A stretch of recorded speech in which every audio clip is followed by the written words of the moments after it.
Next एक question number 12 है, यदि तत्व का Z बराबर 3 हो तो तत्व का Z होता है परमाणु क्रमांक, बराबर 3 हो तो तत्व की संयोजकता क्या होगी? तत्व का नाम भी लिखिए। Z बराबर 3 तो परमाणु, Z का अर्थ है परमाणु क्रमांक बराबर 3।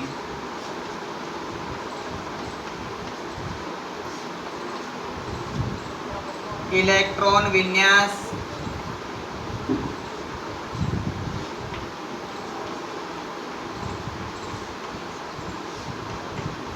इलेक्ट्रॉन विन्यास होगा 2 और 1, क्योंकि तत्व की कोश से K में अधिकतम इलेक्ट्रॉन की संख्या 2 हो सकती है, बाकी बचा हुआ इलेक्ट्रॉन अगले कक्ष में चले जाएगा।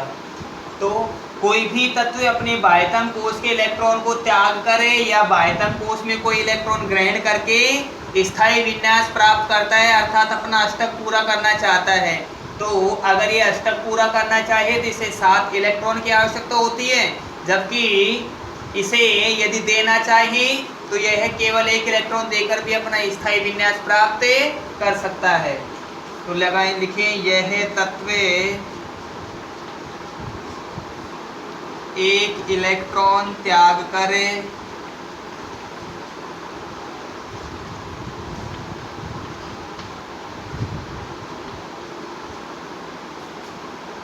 स्थायी विन्यास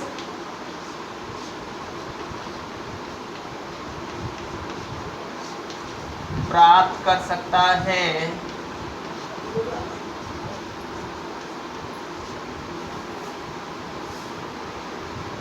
अतः संयोजकता 1 होगी।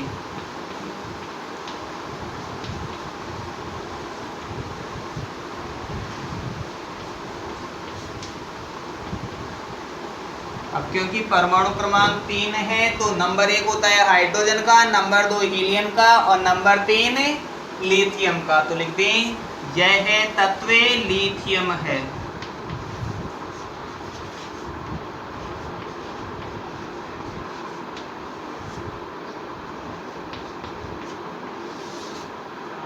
अगला क्वेश्चन है नंबर 13, 2 परमाणु स्पीशीज के केंद्रकों का संगठन नीचे दिया गया है। 13वें प्रश्न में स्पीशीज नंबर X और स्पीशीज नंबर Y, प्रोटॉन की संख्या X वाली स्पीशीज में 6 और Y वाली स्पीशीज में भी 6। प्रोटॉन के अलावा न्यूट्रॉन की संख्या X वाली स्पीशीज में 6 और Y वाली स्पीशीज में 8। X और Y की द्रव्यमान संख्या ज्ञात कीजिए। इन दोनों स्पीशीज में क्या संबंध है? पहले हम लिखें X स्पीशीज का द्रव्यमान, X स्पीशीज का द्रव्यमान, और द्रव्यमान संख्या होती है प्रोटॉन और न्यूट्रॉन की संख्या का योग। द्रव्यमान बराबर प्रोटॉन प्लस न्यूट्रॉन की संख्या का योग।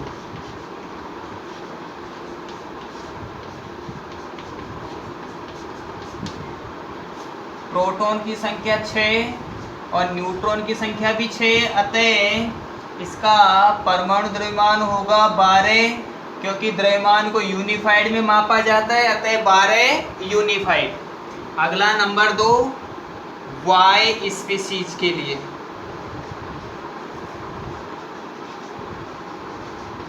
Y स्पीशीज का द्रव्यमान, इसके लिए भी द्रव्यमान के लिए वही पद होंगे, प्रोटॉन प्लस न्यूट्रॉन की संख्या का योग। प्रोटॉन की संख्या 6 और न्यूट्रॉन की संख्या 8। 6 और 8 टोटल होगा 14 है। द्रव्यमान को यूनिफाइड में मापा जाता है, इसलिए 14 यूनिफाइड। अब क्योंकि दोनों स्पीशीज का परमाणु क्रमांक समान है, दोनों स्पीशीज का या दोनों स्पीशीज X और Y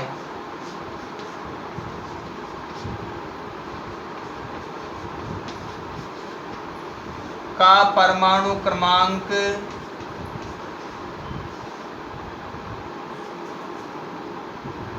समान है, परंतु द्रव्यमान अलग अलग है।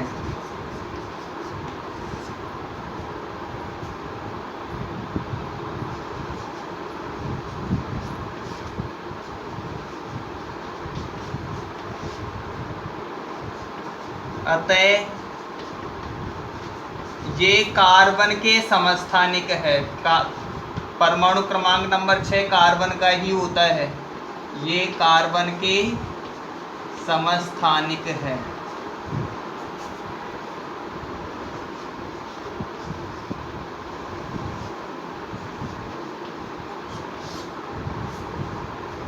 दोनों स्पीशीज का संबंध स्थापित हो चुका है कि दोनों स्पीशीज एक दूसरे के साथ इस तरह से मिली हुई है कि कार्बन के समस्थानिक है। प्रश्न नंबर 14 है, निम्नलिखित वक्तव्यों में से गलत के लिए F और सही के लिए T लिखें। अर्थात हमें ट्रू और फॉल्स का चयन करना है। पहला है, जे थॉमसन ने यह प्रस्तावित किया था कि परमाणु के केंद्रक में केवल न्यूक्लियॉन्स होते हैं।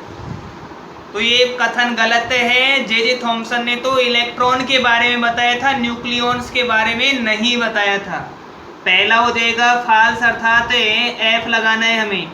एक इलेक्ट्रॉन और प्रोटॉन मिलकर न्यूट्रॉन का निर्माण करते हैं, इसलिए यह अनावेशित होता है। वास्तव में न्यूट्रॉन तो एक अलग ही स्पीशीज होती है, तो यह कथन भी गलत है। इलेक्ट्रॉन का द्रव्यमान प्रोटॉन से लगभग, यहाँ थोड़ा मिस प्रिंटिंग है, हमें लिखना है 1/1837।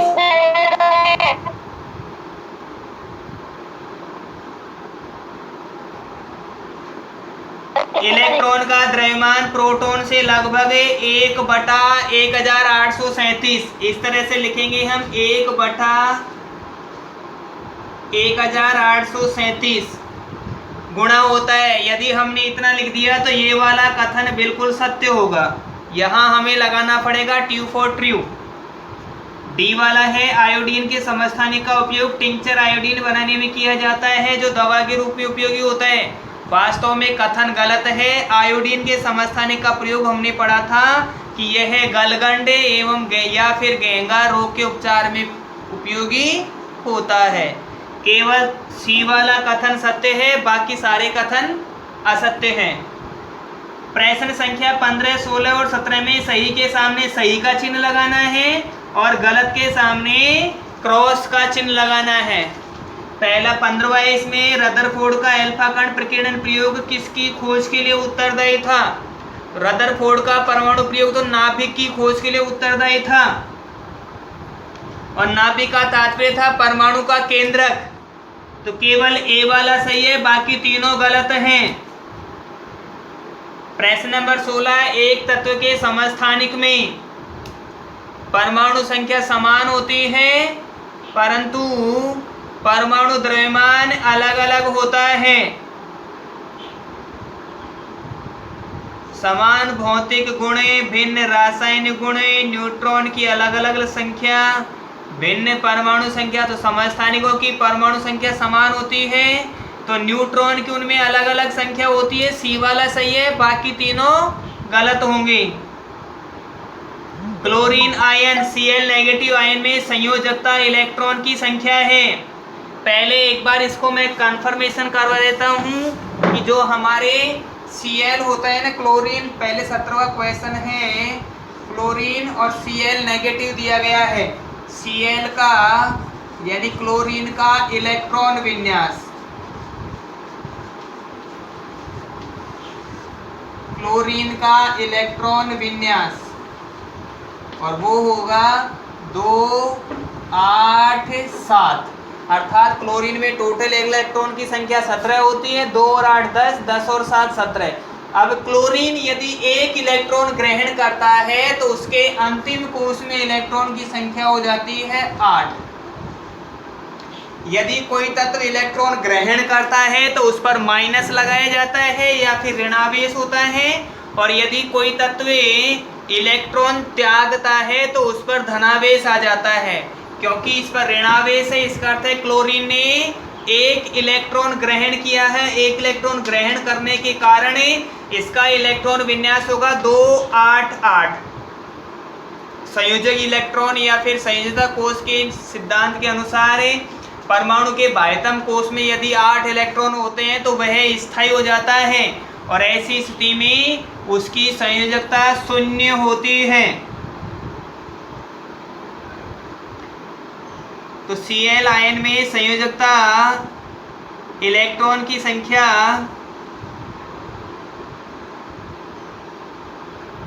टोटल इसमें इलेक्ट्रॉन की संख्या 18 है। संयोजकता इलेक्ट्रॉन की संख्या के स्थान पर हमें लिखना है इलेक्ट्रॉन की संख्या। संयोजकता को यहाँ से हटाना होगा क्योंकि कोई सा भी इसमें ऑप्शन सही नहीं बैठ रहा है। 16 भी नहीं है, 8 भी नहीं है, 17 भी नहीं है और 18 भी नहीं है। अगर इसमें प्लस होता तो 16 हो जाता। संयोजकता इलेक्ट्रॉन की संख्या का इससे कोई संबंध नहीं है, तो कथन जो होगा डी वो सही होगा, बाकी सारे कथन असत्य हैं।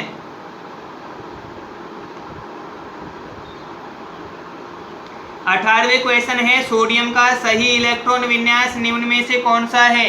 सोडियम में इलेक्ट्रॉन की संख्या 11 होती है, अतः सोडियम का इलेक्ट्रॉन विन्यास होता है 2 8 1। क्योंकि पहले कोष में अधिकतम इलेक्ट्रॉन 2, दूसरे कोष में अधिकतम इलेक्ट्रॉन 8 है और तीसरे कोष में केवल एक ही इलेक्ट्रॉन पहुंच पाया है। 8 और 2 10 हो गए और 1 11 है। तो सोडियम का इलेक्ट्रॉन विन्यास 2 8 1 होगा, जो केवल डी में है, बाकी तीनों बिल्कुल गलत है।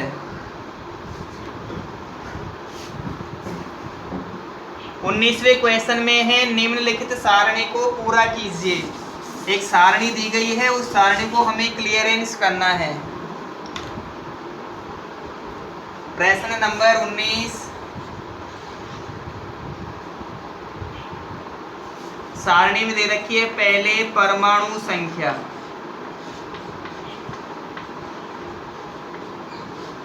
परमाणु संख्या के बाद में द्रव्यमान संख्या,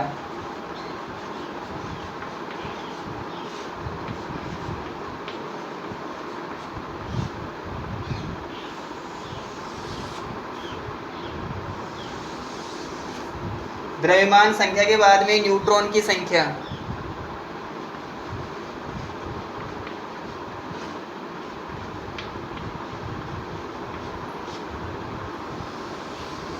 न्यूट्रॉन संख्या के बाद में प्रोटॉन की संख्या,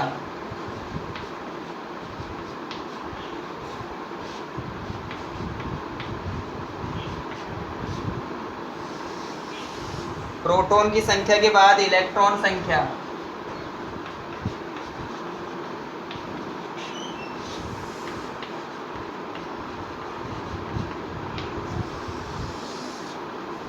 इलेक्ट्रॉन संख्या के बाद में है अंत में परमाणु स्पीशीज।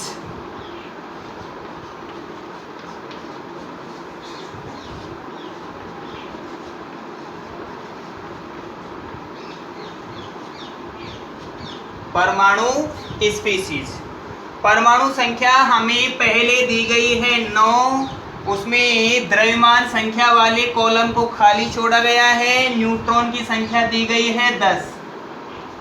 वैसे जितना परमाणु संख्या होती है प्रोटॉन की संख्या भी उतनी ही होती है, खाली छोड़ा गया है तो इसमें हम भर देंगे 9। प्रोटॉन की संख्या होगी 9 और जितना परमाणु संख्या होती है उतने प्रोटॉन होते हैं, उतनी ही उसमें इलेक्ट्रॉन की संख्या होती है। अब यह तत्व नंबर 9 पर है, तत्व नंबर 9 पर है और यह तत्व होगा फ्लोरीन, जिसे हमें F से प्रदर्शित करते हैं।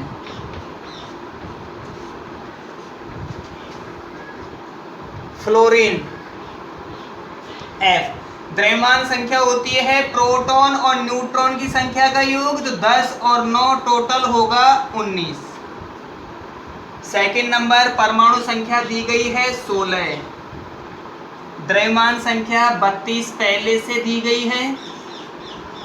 पहले हमें रखना है जितना परमाणु क्रमांक होता है या परमाणु संख्या होती है उतनी ही उसमें प्रोटॉन की संख्या होती है, तो प्रोटॉन की संख्या हम लिखते 16, इलेक्ट्रॉन की संख्या भी हम लिखते 16। 16वें नंबर पर जो परमाणु आता है वह परमाणु होता है सल्फर, जिसे ऐसे प्रदर्शित किया जाता है सल्फर। एक कॉलम बच गया हमारा न्यूट्रॉन की संख्या। न्यूट्रॉन की संख्या अर्थात प्रोटॉन की संख्या और न्यूट्रॉन की संख्या द्रव्यमान संख्या के बराबर होती है। 32 टोटल है, प्रोटॉन की संख्या 16 हो गई, 32 में से 16 तो बाकी बचे हुए न्यूट्रॉन होंगे, तो न्यूट्रॉन की संख्या भी होगी 16। अगले वाले में कॉलम खाली छोड़ा गया है, द्रव्यमान संख्या 24 है, बाकी न्यूट्रॉन की संख्या वाला कॉलम भी खाली छोड़ा गया है। प्रोटॉन की संख्या है 12, जितने प्रोटॉन की संख्या होती है वही उसका परमाणु संख्या होती है, तो परमाणु संख्या वाले कॉलम में लिखेंगे हम 12।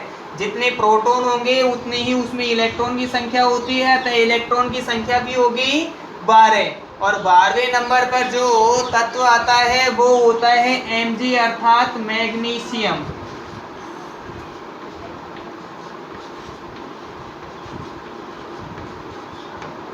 बाकी बचा हुआ एक कॉलम है न्यूट्रॉन की संख्या, तो न्यूट्रॉन और प्रोटॉन की संख्या गई वो द्रव्यमान संख्या के बराबर होता है।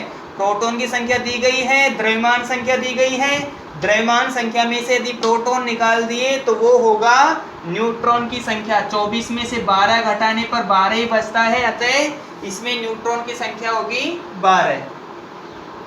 नेक्स्ट पहला कॉलम खाली छोड़ा गया है परमाणु संख्या का। द्रव्यमान संख्या दी गई है हमें 2, न्यूट्रॉन की संख्या खाली छोड़ दी गई है, प्रोटॉन की संख्या है 1। जितना प्रोटॉन होता है उतना ही उसकी परमाणु संख्या होती है, अर्थात परमाणु संख्या 1। जितना परमाणु संख्या होती है उतने ही उसमें इलेक्ट्रॉन होते हैं, और जितने इलेक्ट्रॉन होते हैं वही उसका परमाणु विन्यास होता है। न्यूट्रॉन की संख्या टोटल द्रव्यमान संख्या 2 है, प्रोटॉन की संख्या 1 है, तो हमें इसमें न्यूट्रॉन की संख्या प्राप्त होगी वो 1 होगी, क्योंकि परमाणु क्रमांक नंबर 1 होता है वो हाइड्रोजन का होता है, जबकि हमें पता है हाइड्रोजन में कोई न्यूट्रॉन नहीं पाया जाता, अतः यह हाइड्रोजन का समस्थानिक ड्यूटेरियम है डी, और इसे कहेंगे ड्यूटेरियम।